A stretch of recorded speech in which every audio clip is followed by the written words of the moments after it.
अस्सलाम वालेकुम। मैं एक बार फिर हाज़िर हूँ। आप देख रहे हैं अज़ीम की देसी रसोई, वो चैनल जहाँ हर रेसिपी एक शाहकार बन जाती है। आज की रेसिपी कोई आम रेसिपी नहीं है, ये वो राज की चाबी है जो सीधा आपके घर वालों के दिल में उतरेगी। मेरा दावा है अगर आपने ये डिश घर में बना ली और सबको खिलाई तो आपके घर वाले हैरत से पूछेंगे कि आपने बाहर से कब मंगवाया, और जब आप कहेंगे कि ये तो आपने खुद बनाया है तो वो आपकी तारीफ़ों के पुल बांध देंगे। और अगर आपने ये किसी मेहमान के आगे रख दी तो समझ लें कि आपकी इज़्ज़त में 4 चांद लग जाएंगे। मेहमान जाएंगे मगर जायका याद रखेंगे। तो फिर जब ये रेसिपी इतनी ख़ास है तो मैं आपका वक्त क्यों बर्बाद करूं।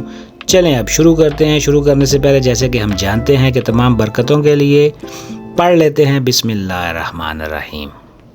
देखें, मैं आपको बता दूं इस रेसिपी का असल जादू इसकी एक ख़ास अज्जा में छुपा हुआ है जो आपको आम दुकान पर नहीं मिलेगा। इसके लिए थोड़ी सी मेहनत दरकार है और थोड़ा सा हिम्मत भी। ये वो रेसिपी है जो आपके किचन में मास्टर शेफ़ बना देगी। तो क्या आप तैयार हैं वो खुफिया चीज़ देखने के लिए, वो ख़ास कदम उठाने के लिए?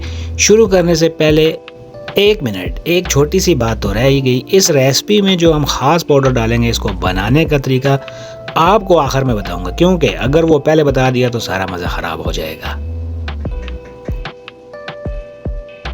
जी तो प्यारे नाज़रीन, दरअसल मुझे अभी एक बहुत ज़रूरी कॉल आई है और कॉल पर मुझे याद आया कि जो ख़ास अज्जा हम इस रेसिपी के लिए चाहिए थे वो तो बाज़ार से लाने ही रह गए। और आपको तो पता है अज़ीम की देसी रसोई में हम चीज़ों को आधा अधूरा नहीं बनाते, हम जो भी बनाते हैं कमाल का बनाते हैं, और बग़ैर खुफिया चीज़ के ये रेसिपी कमाल नहीं बन पाएगी। लिहाजा मुझे बहुत अफसोस के साथ कहना पड़ रहा है कि ये तारीख़ी रेसिपी आज नहीं बन पाएगी, मगर वादा है अगले हफ्ते ज़रूर बनाऊंगा। और हाँ, अगर आपको आज का ये सस्पेंस पसंद आया तो कमेंट में एक बार हा ज़रूर लिख दीजिएगा और सब्सक्राइब करना मत भूलिएगा। खुदा हाफिज़।